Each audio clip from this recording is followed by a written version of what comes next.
Ladies and gentlemen, boys and girls, children of all ages, this is Hopeful Chewbacca back at the Church of Chewbacca, and today we're going to go over the team of the week for April 7th. The way these videos work is I give an overview of the team of the week, and then I give an in-depth review on a few of the cards throughout the team of the week, the ones that I think are either good value buys or the high-rated cards. With the high-rated cards, if they're not value buys, obviously, I will let you know whether they're worth picking up or maybe they're overrated based on their overall. Let's get into it. The featured player for this team of the week was Auston Matthews, as you guys saw on the intro screen there. Let's give an overview of the team that is essentially, I will say, is captained by Auston Matthews. You're looking at Brad Marchant on the first line left wing. We got Auston Matthews taking the center at 96, then 94, Claude Giroux. I will openly say I know this Claude Giroux has higher faceoffs than this Auston Matthews. Take a quick look at it real quick. 89 faceoffs for Matthews, more than sufficient, actually, for a centerman. The Claude Giroux has 97. So really, they should have swapped him, but it's fine because Matthews is definitely a center. He's a first-line center in real life, so it makes sense that he's the leader of the team of the week. You also could have put this Claude Giroux maybe on the second line and bumped one of the guys on the second line to the first line, but it's fine. Let's move on to the second line here. On the second line, we have Donskoi, Verhaeghe, and Fiala. We're definitely going to go over this Fiala. He's a guy that I think is sneaky good. He skates really well, so I want to give you guys kind of a preview of what he looks like. On the third line, we have Burakovsky, 86 overall, Vetrano, 84 overall, then Connor, Brown, 84. Fourth liners are Tyler Coulter from the Rush in the ECHL. Then we have Maverick Bork that plays for the Cataracts in the Quebec Major Junior Hockey League. And then we have Christoph Berchi that plays over in the Swedish National League. For defense, the first pair is Alex Goligoski, 88 overall, then Kale Makar, 96 overall. Very nice defenseman. This also means that his team of the year is going to get that bump up to 96 from the 94 that it was yesterday. The second defensive pair is 89 Provorov, and then we have Ryan Murray's 90 overall. The third defensive pair is going to be Jack Sanders from the Western Hockey League Cougars, and then we have Jesse Virtanen from the Swiss Hockey League that plays for Farstad BK. The goaltenders are going to be Martin Jones from the Sharks. He has spark and heart and soul, so not too great of synergies. Then we have one of the hottest goaltenders in the NHL right now, Chris Driedger, that has Swarm and Distributor, so not bad. So not bad synergies for a goaltender. Also, he might be a value pick kind of guy because he does have a Distributor and Swarm, as well as he's 6'4", 208 pounds, so he might be a good goaltender for a budget team. Just somebody to think about. Just wanted to mention him. Now that we've given a brief overview of the entire team of the week lineup, let's go in depth for some of the cards. For as big of a little pest that Brad Marchant is, he's also a heck of a hockey player. He's 5'9", 181 pounds, left-handed shooting. This is his 95 overall version. He has one shutdown, one wingman. The shutdown gives you slap shot accuracy, body checking, shot blocking, and the wingman gives you acceleration, wrist shot accuracy, and passing. Some highlights on this card, which is how we're going to do these from now on. I'm going to give some highlights, go over whether or not I think the card's worth picking up. Looking at his skating, I don't know if he's really fast enough necessarily speed-wise for 95 overall. They only get the 92 speed, 96 acceleration, but he has an excellent shot in hands. His hands are maxed at 99 across the board. His shot accuracy is 99, then his shot powers are 94, so those are very good numbers. He also has great defense and checking numbers, so the biggest downside to this Brad Marchant is the fact that he has not the fastest skating, whether it's speed or acceleration. A wingman does help with the acceleration a little bit. I think that this card will probably be a little bit overpriced for what you're getting out of it, but I don't know how much I like or don't like this card. The shutdown and wingman don't necessarily give you all of their extra bonuses, as you'll see when I put them on the card, because he already has the max hands, the max shot accuracies, his body checking's really high, no one cares about shot blocking. The only thing you're getting out of his synergies is really acceleration, and because of that, I think it's a little bit worrisome. I think the Marchant's going to be a little bit overpriced for what you're getting. Auston Matthews had a terrific week in the regular NHL. That's why he's kind of the face of this team of the week. He's 6'3", 220 pounds, left-handed shooting. And many of you guys probably already have the style icon, Auston Matthews. If you watched my video, I think he was the best version out of the free 94s that you got. So I really think this Auston Matthews is probably somebody you should just avoid on that principle alone. However, this card is pretty much 2 attribute points better in every category except for speed and acceleration. He's 1 point better. So obviously he's a very, very good card. The Barrage isn't going to do much for him personally, but it can help you get your team synergy for Barrage. The Gladiator is not going to do much for him either, other than make his body checking a little bit better. He's pretty much 99 across the board when it comes to hands and his shooting. His skating, obviously, can get up to 95 speed, 96 acceleration. So those are very good skating numbers. I think you should still go with this free 94 rather than worrying about this 96. I think any Auston Matthews card that comes out after that 94, or even if you went and got the 95, is not going to have the same value just because those cards are already so good and pretty much an endgame card. Why would you need to get this Auston Matthews? And actually this version skates slower than the 94 overall because the 94 overall has howitzer, which means you get up to like 94 speed plus 3s, 97 speed, where this one can only get up to 95 speed. The acceleration is also about the same. I think it's only like 1 point lower or 2 points lower. So not a huge deal. The 94 Auston Matthews is better than this one, so I would avoid this Auston Matthews. Claude Giroux is one of those cards where his animations are terrific. He actually has pretty good synergies here with Magician as Workhorse, as you'll see. It bumps up all of his skating attributes to get you 95 acceleration, which means he can max at 99 acceleration, will max at 99 agility, 99 endurance with 94 balance, and you get up to 95 speed.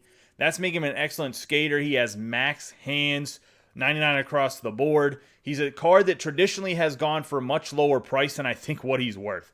This is a guy that even as a flyer, I would say go out and get him if you can get him for a decent price and he fits into your team synergy-wise. If you have Workhorse and can get him up to that 99 acceleration by having Spark and Distributor for your team synergies as well as Workhorse activated, he's going to be an excellent skating card. He has a very accurate shot that's pretty hard at this point in the low 90s for powers.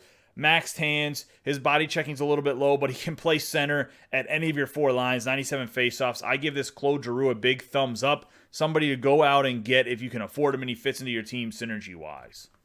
Joonas Donskoi is 6 foot tall, 109 pounds, right-handed shooting, and he has pretty unique synergies, the Wingman and Thief, which he doesn't really need the faceoffs, but it does give stick checking.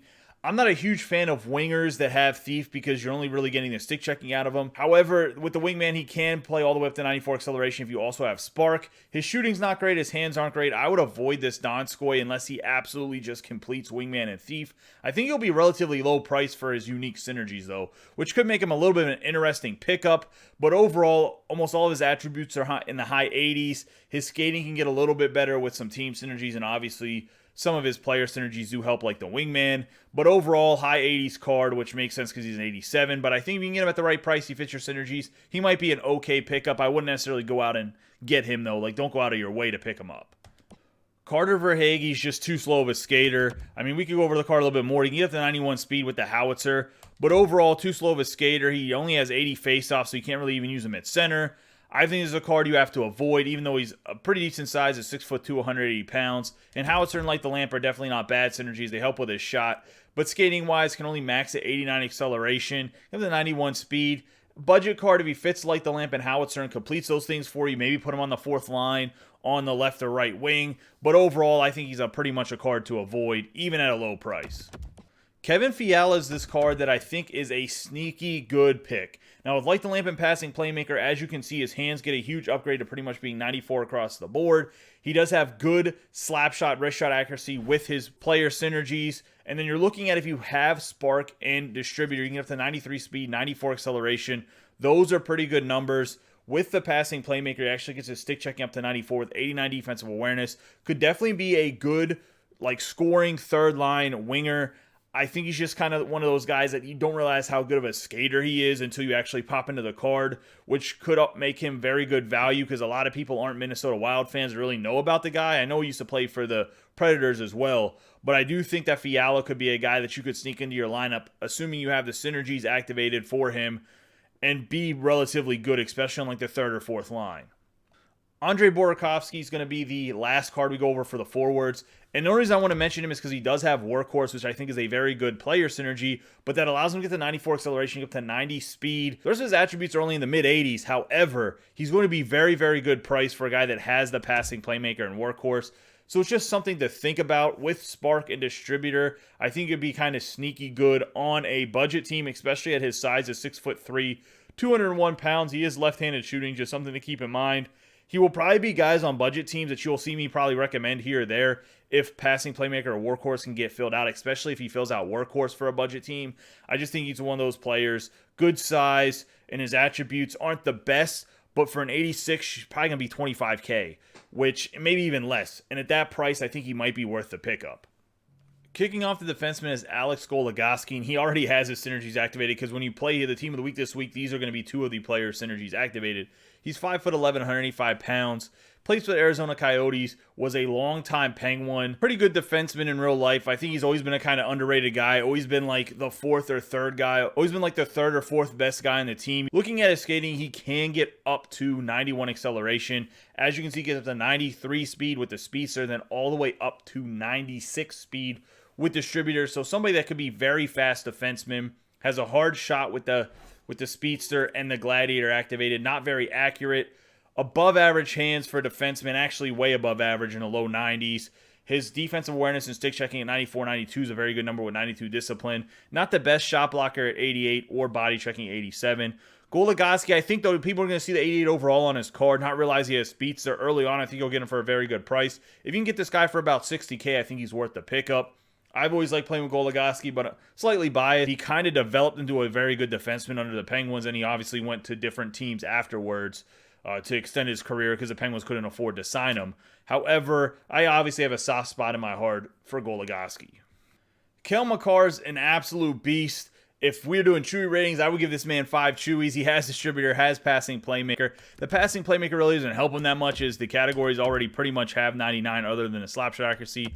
Distributor's just an absolute beast. Team synergy is absolutely necessary, but guess what? You will have 99 speed with distributor. You get up to 99 acceleration with spark. So spark and distributor, this probably becomes one of the best defensemen in the game other than like his team of the year. I still would recommend investing in his fantasy hockey card over his team of the week because his team of the week is probably going to be super expensive. But if you haven't invested in his fantasy hockey card, and then by all means, if you can afford this 96 overall Cale Makar, especially in a couple weeks when his price will probably drop, he's going to be one of the best right-handed defensemen in the game until end of life. This is one of the first endgame team of the week cards. Him and the Auston Matthews are both endgame cards. At 96 apiece, you can easily use them for endgame. I would even make an argument that Claude Giroux is an endgame card as well. It's just there's other versions of Makar and Matthews, so they're not as valuable. I would pick up this Makar just because I think his synergy is great with the distributor, has a good defensive player synergy with the passing playmaker, and he's just a phenomenal skater. He's max skating, has a very good shot, very good hands. I would say if you can get this Cale Makar and can afford him and you haven't invested in the team of the year or have not invested in the fantasy hockey version of him, by all means get this Cale Makar, but I would assume that like half of the community wouldn't even have any interest in this Makar. Ivan Provorov, another flyer. I thought they were getting lit up all week. I don't know why they have 2 cards in the team of the week. Makes no sense to me. The Pittsburgh Penguins tore it up for an entire month. They had the highest save percentage for goaltenders. Couldn't even get a goaltender in the team of the week. Can't get no love in the team of the week. They have Chris Letang in there every week, but whatever. Like all the other defensemen play like doo-doo, so Chris Letang gets in there. But what, they had Brian Russ. Brian Russ had to score, like 8 points in a week to even get a mention? Either way, this Provorov has one magician, one workhorse. I'm just tired of seeing flyers, to be honest. Sorry about that little mini rant. 6'1", 201 pounds, left-handed shooting. As already mentioned, workhorse, magician. They help out his skating. His weakest point is his skating. He's still too slow. Would avoid him. 86 speed ain't going to cut it. 89 speed total for an 89 overall. See you later, bud. It ain't worth it. The last card we're going to go over in this review is the Ryan Murray. Now, this Ryan Murray is going to be scary good. He has shutdown and howitzer. The howitzer means he can get up to 91 speed, which means he can get up to 94 speed, get to 92 acceleration, has a very hard slap shot, great checking and defensive numbers at 93 body checking with the shutdown. Then he gets to the 93 defense awareness, 94 stick checking, 90 discipline. His hands are in the low 90s for passing and puck control, high 80s for deking offensive awareness, and 85 hand-eye. Overall, I think this Ryan Murray, if he has his player synergies activated as well as distributor and spark, he's going to be an absolutely nasty card. I think he'll come at a pretty decent price because he's a New Jersey Devil, and I think those cards kind of stay a little bit low in the market other than the Jack Hughes. So I think this Murray is going to be a sneaky good kind of budget guy, especially in a couple weeks here. So somebody to look out for. I really like this Ryan Murray. Would be a guy that at the right price, I would say go pick up. Good size, pretty good attributes here.